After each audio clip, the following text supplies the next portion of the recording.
آپ گناہ پر قابو پا سکتے ہیں. یو کین اوورکم سن. اس لیے کہ گناہ کا تم پر اختیار نہ ہوگا، کیونکہ تم شریعت کے ماتحت نہیں بلکہ فضل کے ماتحت ہو. رومیو کا خط، اس کا 6 باب 14 آیت. خدا ان کی سلامتی ہمیشہ آپ پر قائم رہے.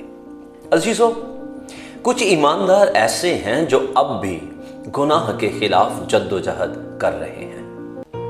وہ گناہ میں مبتلا ہونے کے لیے ہر طرح کے مضحکہ خیز بہانے بناتے ہیں، اور انہوں نے اپنے لیے گناہ پر قابو پانا مشکل بنا لیا ہے.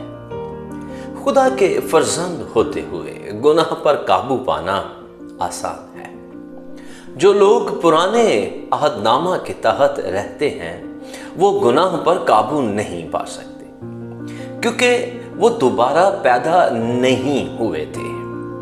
ان کے پاس نئی پیدائش کا تجربہ نہیں تھا، اور اس طرح وہ شریعت یعنی قانون کے تحت تھے. اس سے کوئی فرق نہیں پڑتا کہ انہوں نے کتنی ہی کوشش کی، لیکن انہوں نے خود کو شریعت کو توڑتے ہوئے ہی پایا. کیونکہ شریعت گناہ سے تو متعارف کرواتی ہے، مگر گناہ پر قابو پانے میں کوئی رہنمائی نہیں کرتی. چنانچہ عبرانیوں کا خط، اس کا 7واں باب 8ویں آیت سے 13ویں آیت کو پڑھیے. وہاں یوں آیا ہے، اور یہاں تو مرنے والے آدمی یقی لیتے ہیں، مگر وہاں وہی لیتا ہے جس کے حق میں گواہی دی جاتی ہے کہ زندہ ہے. بس ہم کہہ سکتے ہیں کہ لاوی نے بھی جو دیکی لیتا ہے ابراہام کے ذریعہ سے دیکی دی، اس لیے کہ جس وقت ملک صدق نے ابراہام کا استقبال کیا تھا وہ اس وقت تک اپنے باپ کے صلب میں تھا. پس اگر بنی لاوی کی کہانت سے کاملیت حاصل ہوتی، کیونکہ اسی کی ماتحتی میں امت کو شریعت ملی تھی، تو پھر کیا حاجت تھی کہ دوسرا کاہن ملک صدق کے طور کا پیدا ہو اور ہارون کے طریقہ کا نہ گنا جائے.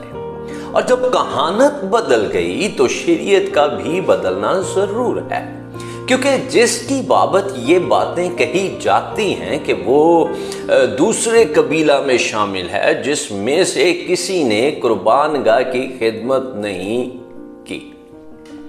نئے عہد نامہ میں گناہ پر قابو پانا آسان ہے، کیونکہ یسوع مسیح نے ہمارے لیے گناہ پر قابو پا لیا.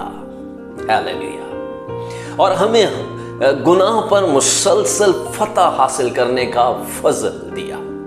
رومیو ہی کا مصنف 6 باب کی 1 آیت سے 6 آیت تک یوں رقم تراز ہے، پس ہم کیا کہیں؟ کیا گناہ کرتے رہیں تاکہ فضل زیادہ ہو؟ ہرگز نہیں. ہم جو گناہ کے اعتبار سے مر گئے، کیوں کر اس میں آئندہ کو زندگی گزاریں؟ کیا تم نہیں جانتے کہ ہم جتنوں نے مسیح یسوع میں شامل ہونے کا بپتسمہ لیا تو اس کی موت میں شامل ہونے کا بپتسمہ لیا؟ پس موت میں شامل ہونے کے بپتسمہ کے وسیلہ سے ہم اس کے ساتھ دفن ہوئے، تاکہ جس طرح مسیح باپ کے جلال کے وسیلہ سے مردوں میں سے جلایا گیا، اسی طرح ہم بھی نئی زندگی میں چلیں. کیونکہ جب ہم اس کی موت کی مشابہت سے اس کے ساتھ پیوستہ ہو گئے تو بے شک اس کے جی اٹھنے کی مشابہت سے اس کے ساتھ پیوستہ ہوں گے.